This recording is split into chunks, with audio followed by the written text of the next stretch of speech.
So the best pricing we were able to find was actually in our state. The cost of IVF itself, including retrieval and transfer, if doing a fresh transfer, was about $11,000, and that is cash self-pay pricing.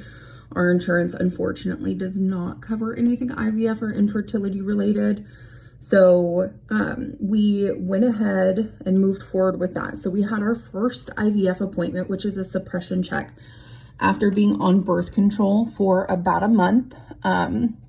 And at that appointment, they require half down for your IVF procedure, which for us was estimated to be $5,500. So I had gone to my bank and I pulled out $5,700 to give to our clinic. I went to their billing department and gave her an envelope of $5,700. And then I was going to just transfer the rest over and pay it right then and there. So I didn't have service in their billing office room, so I did have to step out after I had already given her the envelope of cash. She said that she was just going to count it and make sure that it was all there while I stepped out to transfer money on my bank account because like I said, I didn't have service within their building. I had to step outside. And I come back in the room and she said that I only had $5,500, and I told her that's incorrect. There's $5,700 there, and I even had the bank count it to me before I brought it.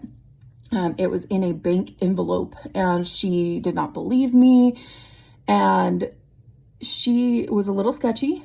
She ended up quitting 2 weeks after this, which I think she was doing some suspicious stuff, not just with us, but with other patients, and that is why she left her job. So after the trauma of my hysteroscopy and it being the worst pain I've ever felt in my life, even worse than a full-on car accident where I totaled a vehicle, we were cleared to move on to our stimulation medications. So at the end of June, we started our stimulation medications. We were on Gonal F and Menopur and Ganirelix. So those were the main medications that we were on for June for our cycle. We were on an antagonist protocol.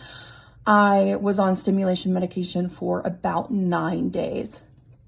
While you're on stims, you have to go to appointments every 2 days, depending. So we went to our clinic, which was a couple hours away, every other day.